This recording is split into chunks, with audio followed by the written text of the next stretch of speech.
hear me better. Big pleasure to be back here in Berkeley.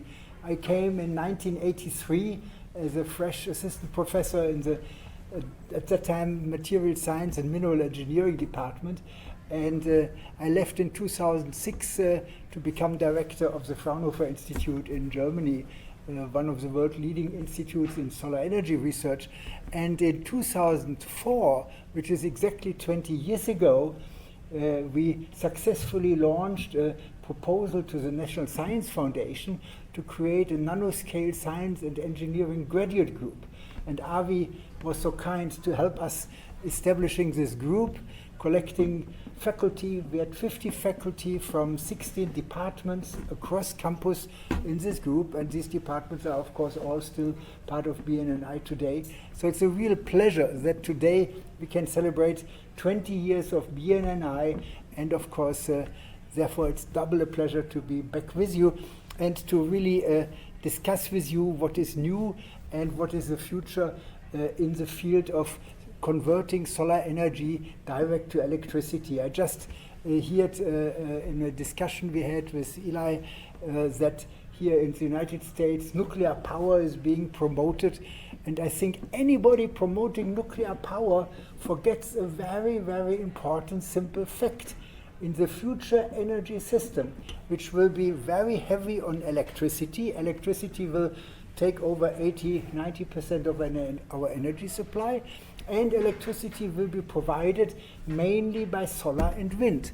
And solar and wind are two sources extremely powerful, but of course the wind doesn't blow in the night, the sun doesn't shine in the night, the wind blows intermittently. So you need, of course, other sources of electricity in order to have a stable system. But one thing you don't need, and this is an important message, you don't need anymore any baseload power. Because today already in Germany, we have 52% of our electricity from renewables, wind, solar, a little bit of hydro and so on. And today in summer, the renewables provide 100% of electricity. But the baseload power from, in former time nuclear, we have shut this off in Germany, but coal-fired power plants, they don't want to shut off for 5 hours when the sun is shining during the day. So we have in Germany the crazy effect of negative electricity prices during the day, because who operates a coal-fired power plant will rather pay money for people who take the power than to be forced to shut down the reactor, the coal reactor. You know, in solar energy and wind, you can simply pull the plug if you don't need the power. But if you have a thermal power plant where there is steam under pressure, you cannot simply take the load away, the whole thing would explode.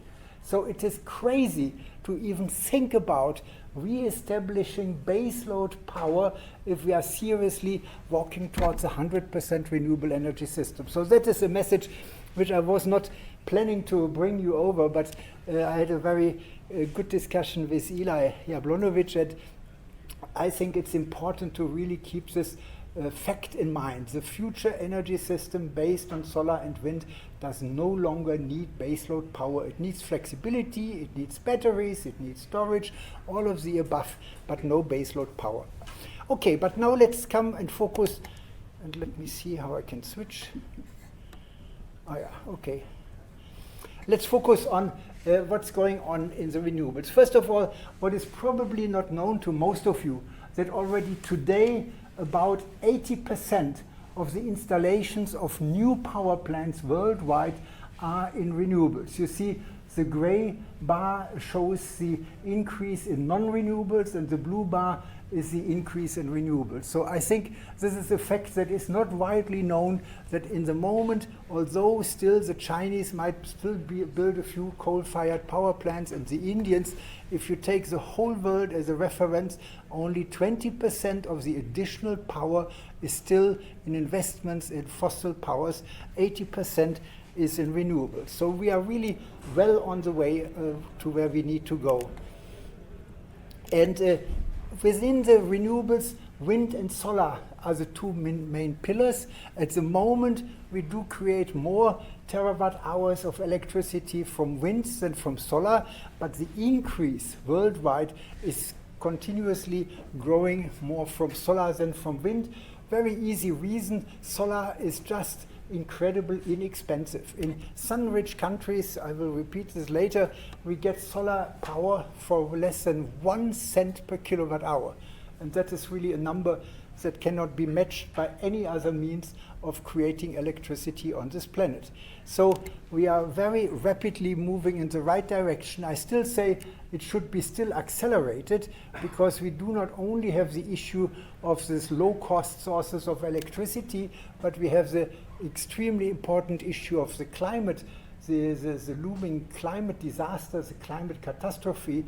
And I think we need till 2030 already make very major steps to reduce CO2 emissions. And the best way to do it is the most rapid build-up of renewable energy power.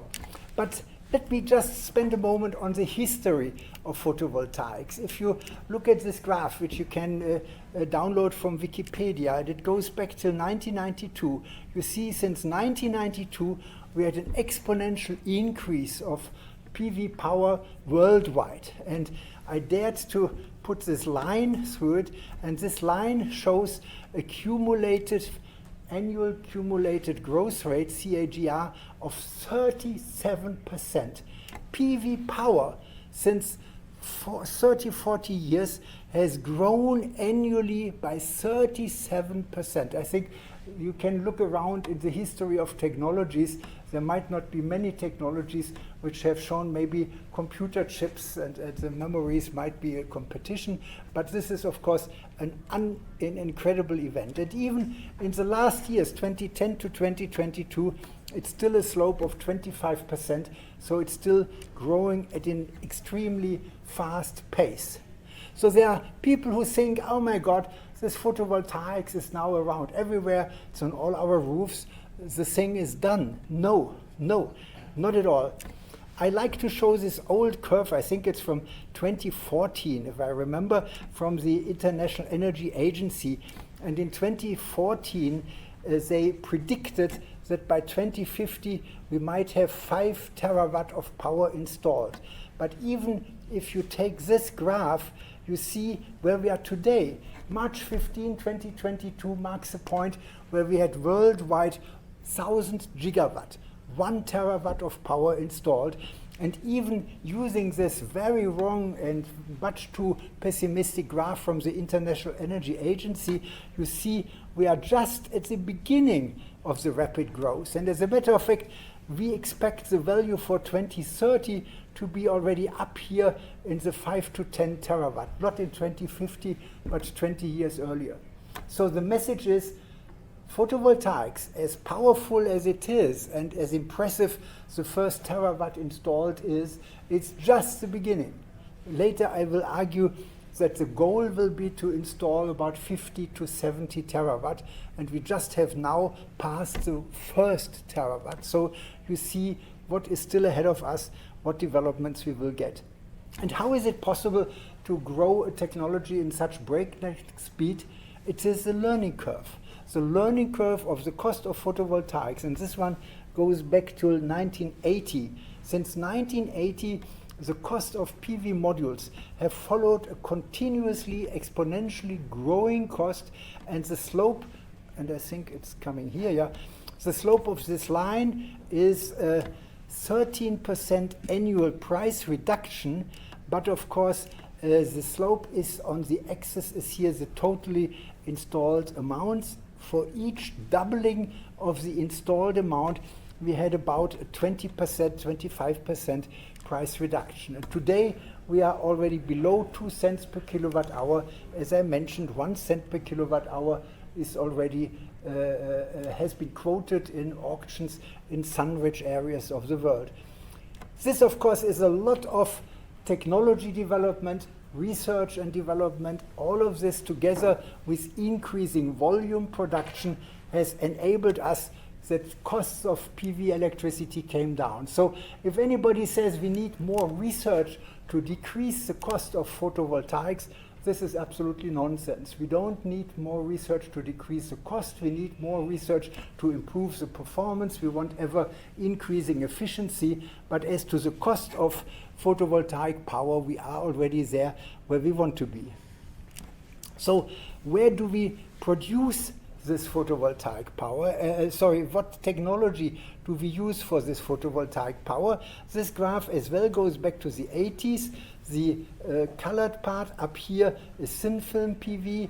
The dark blue is single crystalline PV, is multicrystalline PV, and the light blue is single crystal PV. So the light blue, originally, this was the PV technology. You had silicon wafers which were used for solar cells. You had a few attempts to as well use the cheaper multicrystalline silicon, and you had a little bit of thin films. And at that time, everybody thought thin film PV, this is the future. And as a matter of fact, around 1986, thin film PV from amorphous silicon solar cells, cadmium telluride, or copper, indium, gallium, selenide solar cell technologies, this was 1/3 of the total market, and about 1/3 was single crystal and 1/3 was multicrystal. In the 10 years later, the multicrystalline part increased widely. You see, if you go here to 2012 or 14, you see that more than half of all PV was this so-called multicrystalline silicon, where you use cast silicon and you cut the wafers vertical to the direction of solidification, and then you have wafers where the light experience a single crystal, but of course next grain is another grain with another orientation. You lose a little bit in performance, but you save in cost. But this has been reversed again in the last about 10 years, because today the main of the game is efficiency. That means what is the light conversion efficiency to electricity, because all other costs keeping constant.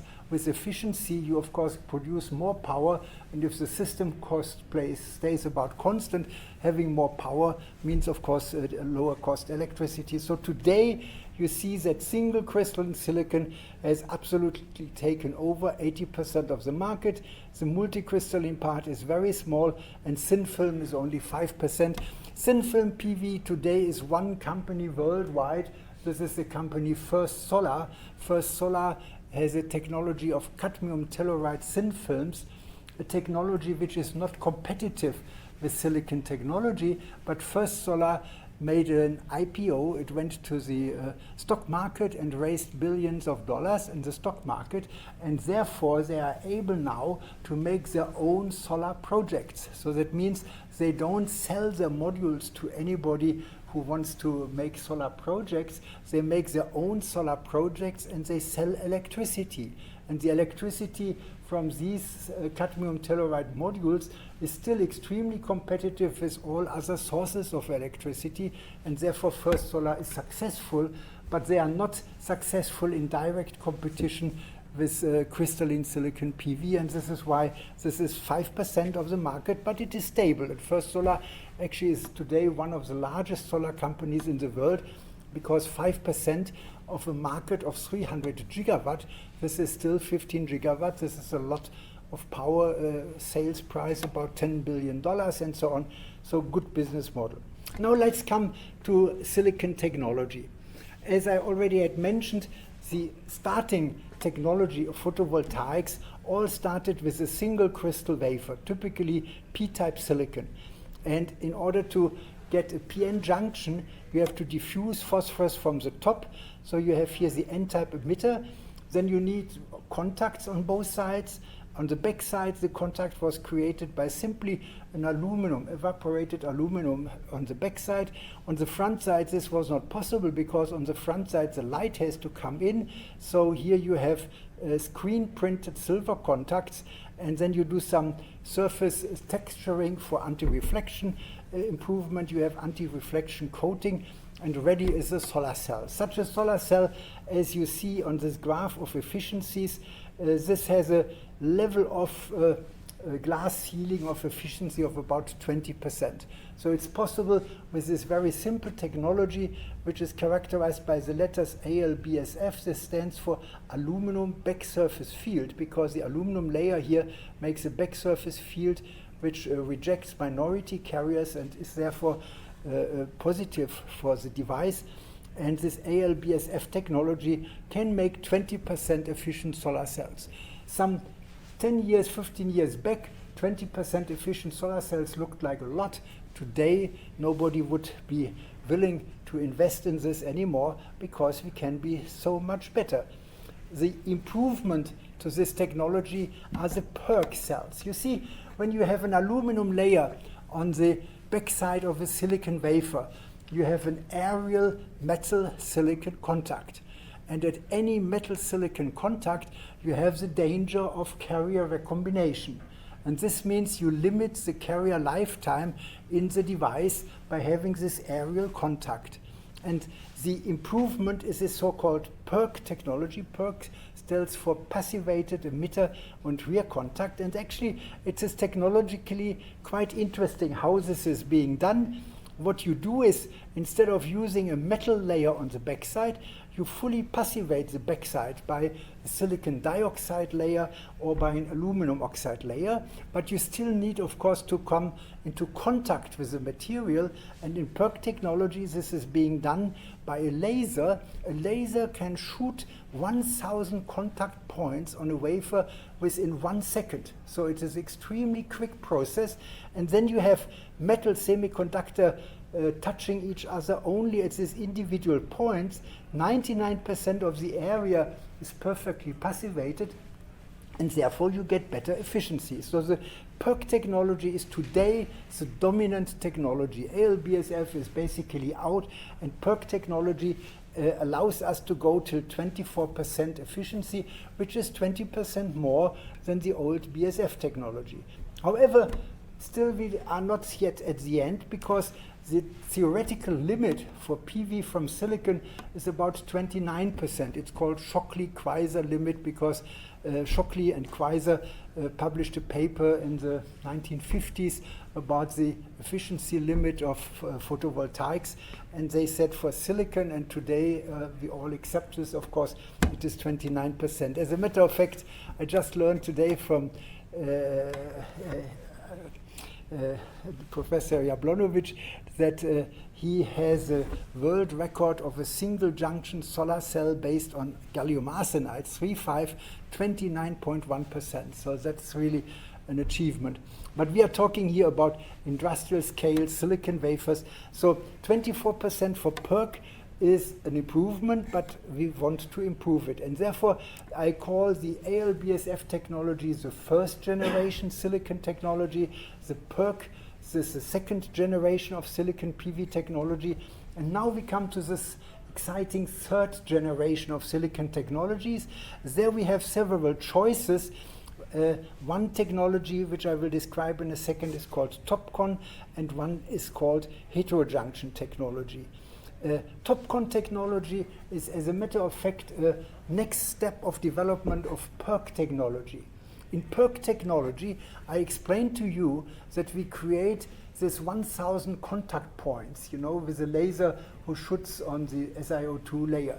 But of course, you still have these contact points, you still can have losses from this. In TOPCon technology, we want to avoid all metal semiconductor contact, but we still need, of course, carriers to go through, because we want to harvest the energy of those carriers. And we can do this by making the passivating layer so thin that it allows carriers to tunnel through the layer. So if the passivating layer is just 1.5 atomic layer thick, much less than 1 nanometer, as a matter of fact, then you can combine the good passivation properties of the passivating layer with the contacting needs if the carriers tunnel through the contact. And this is the so-called TOPCon technology, which right now is one of the third generation technologies which are introduced in the field. And the alternative to this technology is heterojunction technology. Heterojunction technology uses a very, very different approach, whereas you can use a silicon PV production line and upgrade it from ALS-BSF to PERC and to TOPCon technology. You cannot do this with heterojunction technology because it is fundamentally different. In heterojunction technology, you cover both sides of the silicon wafer with amorphous silicon. And in the early years of PV, when we talked about thin film photovoltaics, many people and tons of research funding was flowing into this thin film silicon PV, which developed the technology to make a solar cell out of P-type amorphous silicon and N-type amorphous silicon. However, altogether it was a bad idea. Those cells never got more than 16% efficiency, so nobody today follows silicon thin film technology. However, heterojunction technology changes this by putting a single crystalline layer in the center. So it is still a single crystal silicon, and you use the amorphous silicon, P-type doped on the one side, N-type doped on the other side, as the junction and contacting layers. And of course, amorphous silicon in contact with crystalline silicon, it's a perfect passivation, cannot be better, because you have only silicon-silicon bonds at the interface. So this technology allows to push the efficiency of the today recorded solar cells in the range of 26%. So basically, at the moment, we have a competition that both TOPCon and heterojunction technologies allow to develop 26% efficient solar cells. Which one of the two technologies will take over the market? We will see. The old huge silicon PV factories in China, which are the dominant factories today, they of course prefer this TOPCon technology because they can upgrade their gigantic 10-50 gigawatt production lines from PERC to TOPCon. Heterojunction is a newcomer in the field. The company which I co-founded in Europe wants to jump on heterojunction technology, so we will see what happens, which of the third generation will win out. But we don't want to stop with the third generation of silicon PV technology. We want to go further. We want to come across the Schottky-Queisser limit near 29%. But for this, we have to use tandem concepts. Tandem concepts means we use more than one material. You see here the spectrum of the sun. This is the gray area. And you see what can be harvested with one material. Like, for instance, with silicon, this is the blue scale. Here we harvest quite well what is below what is above the silicon band gap energy.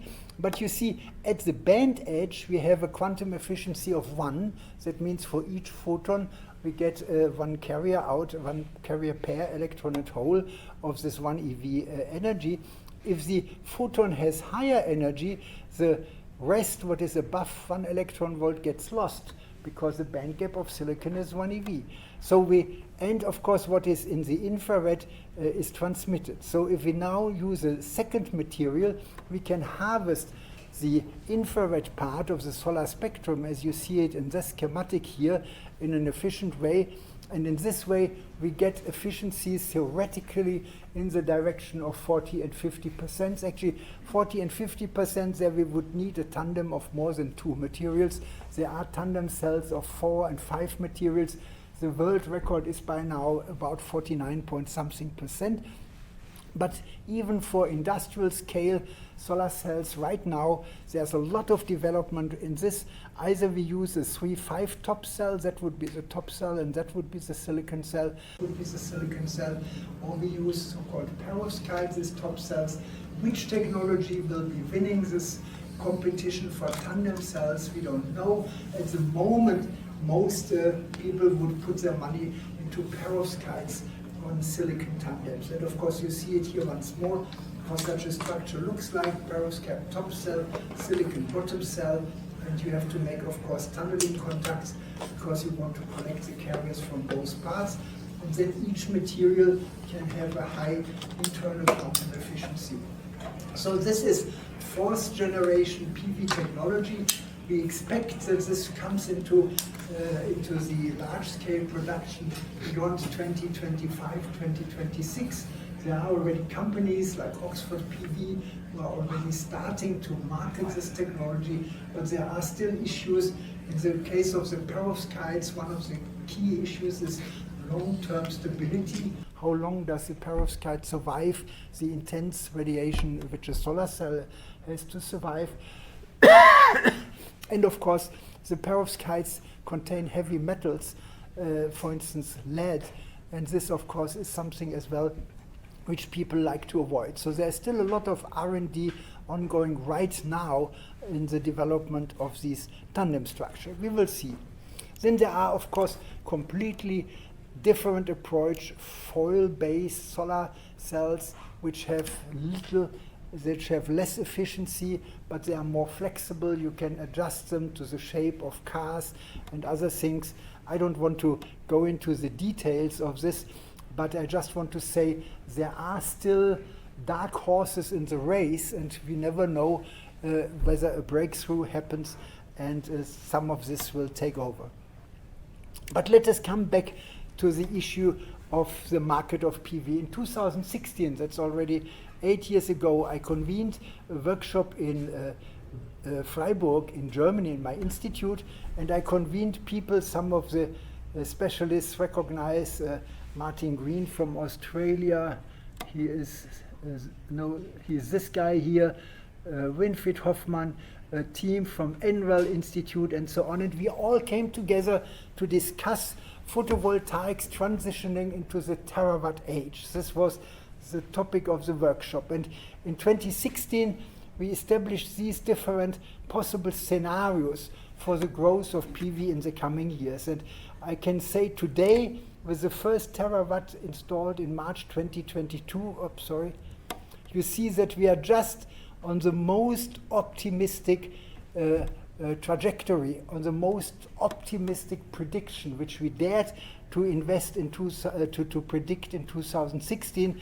And this trajectory predicts for 2030 to have about 6 to 8 terawatt already installed capacity. So let's see how it goes on. But after 2016, we had, of course, further these workshops. In 2019, we had the same workshop again, the second terawatt workshop, and we predicted there already that we might have 10 terawatt by 2030, 30 to 70 terawatt by 2050, because this number 30 to 70 terawatt comes in the studies which look how could we make the world energy supply based on 100% renewables, and for this the two main pillars will be wind and solar, and we need of the order of 50 terawatt of solar, which is of course an enormous amount, thinking that we have only 1 terawatt today, and this future should not be in 2050, it should be in 2040 or maybe even in 2035. So you see what an enormous dynamic process we have ahead of us. In 2022 we had the third of these terawatt workshops, and there we predicted that we will come to an annual production of 3 terawatt per year. Today's annual production is about 300 to 400 gigawatt per year. So this will be 10 times today's annual production volume in order to come to something like 75 terawatt by the year 2050. So this is really the future which is predicted. As a matter of fact, this June we will have our 4th terawatt workshop in Asilomar here near Monterey, and I'm looking forward to what we will dare to predict in the year 2024, 8 years after our first terawatt workshop.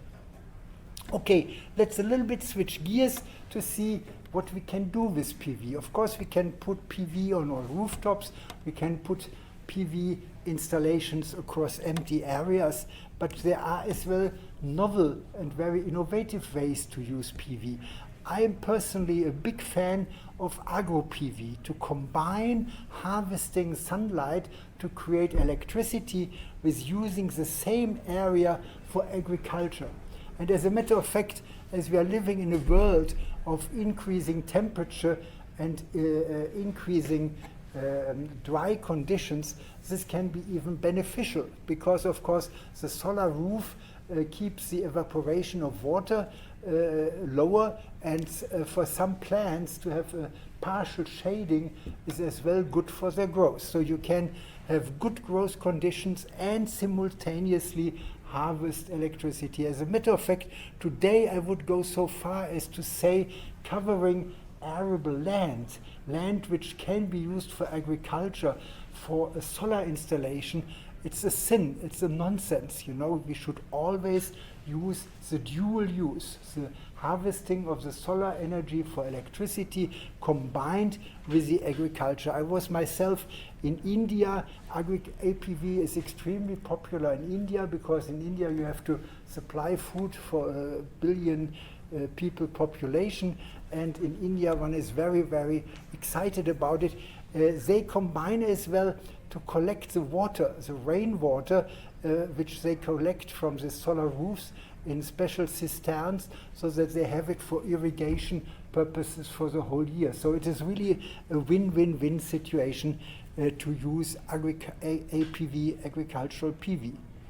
Another area where PV can be implemented very beneficially is on all open waters, because PV on water reduces water evaporation in the sunshine by up to 80%. So that means you lose much less water from evaporation than if you have an open water area. And in addition, for the solar cells, it is beneficial too, because all solar modules have a so-called temperature coefficient. That means if it gets hotter, you collect less power out of it, and therefore you get a good efficiency, reduce evaporation.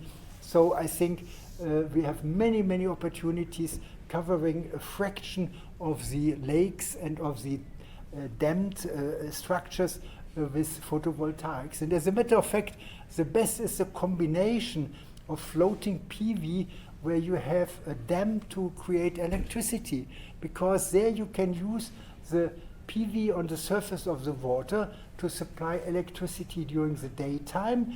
You shut down the water outflow because during the daytime you take the electricity from the floating PV, and in the evening you let the water flow, and therefore you can have power around the clock. It's a zero cost, 100% efficient energy storage to keep the water back when you have PV electricity available, and to let it flow when it's nighttime and you don't have PV power.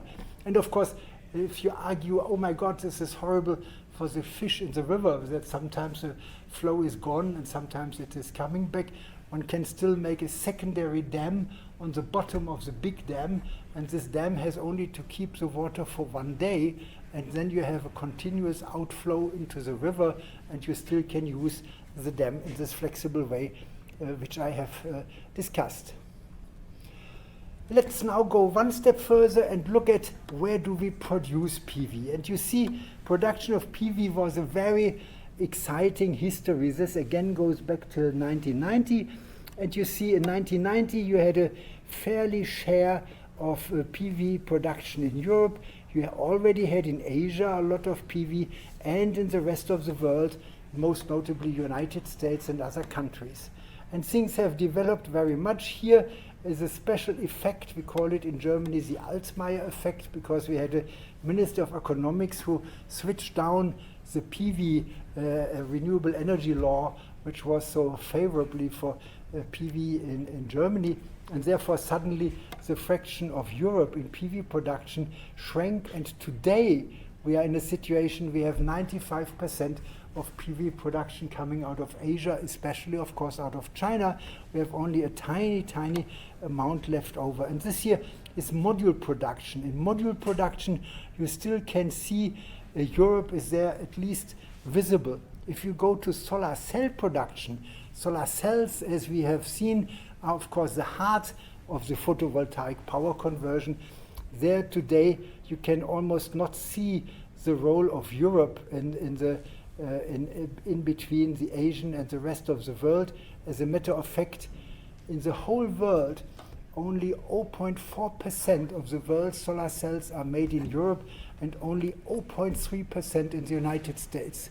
So the country of Vietnam alone has 1.1% of the world's solar cell production, 3 times as much as the whole of the United States. Of course, this situation is unbearable. This situation is about to change. We are all working on it. This is an artist sketch of the company I was talking about. It's called MCPV, Next Generation Heterojunction PV cells, with the goal of making a 15 gigawatt production capacity available. Okay, I want to summarize what we discussed. I think, and I hope I convinced you, that PV is developing to be the key pillar of our future energy system when we want to come away from fossils, from CO2 emitting sources, and we cannot use nuclear power because nuclear power is not flexible. So wind and solar will be the 2 pillars together with battery storage and all the other what we need for a stable power system. PV has become the lowest cost way to produce electricity. In some sun-rich areas, 1 cent per kilowatt hour. You cannot beat this. We are pretty sure that the global market will continue to grow very, very rapidly from today's 300 to 400 gigawatt to 1,000 gigawatt before 2030, and later maybe 3,000 gigawatt annual production, so that we have a chance to reach the 50,000 gigawatts, the 50 terawatt, which we need for close to 100% renewable power supply.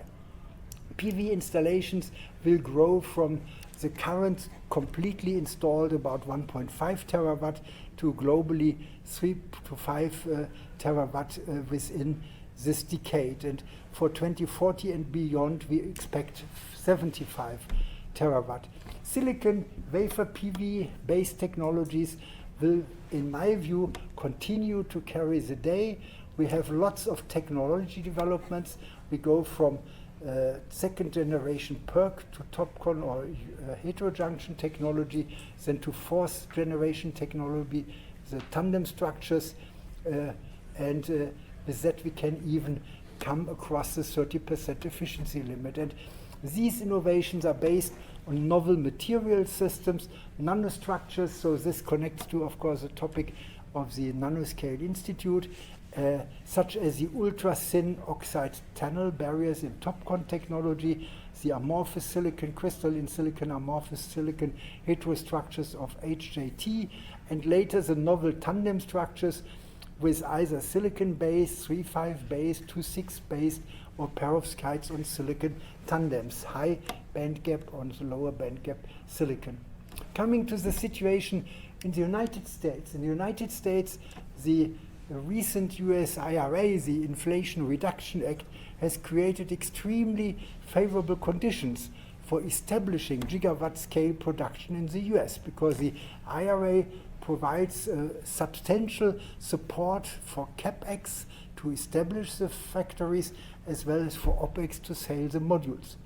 And in addition, the US doesn't worry about the rules of the World Trade Organization. It has instituted border protection measures. For instance, no modules where forced labor was used are introduced, which is as well a very active way to preserve domestic production. And at the moment, as a consequence of the US border protection, we have in Europe about 60 gigawatts of Chinese manufactured modules in stock, and this means we have additionally depressed prices for these modules. We do expect a rapid build-up of the 3rd generation TOPCon heterojunction and the 4th generation of crystalline silicon in the US along the full value chain, so that we get into the hundreds of gigawatts of annual production by 2030 in the United States. And the global market will grow to be a $1,000 billion market by 2030. And $1,000 billion market is a very interesting number because it's the size of the global automotive industry.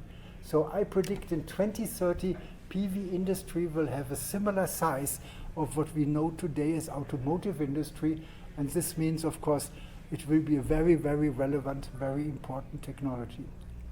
So this was the message I wanted to share with you, and I'm looking forward for your questions.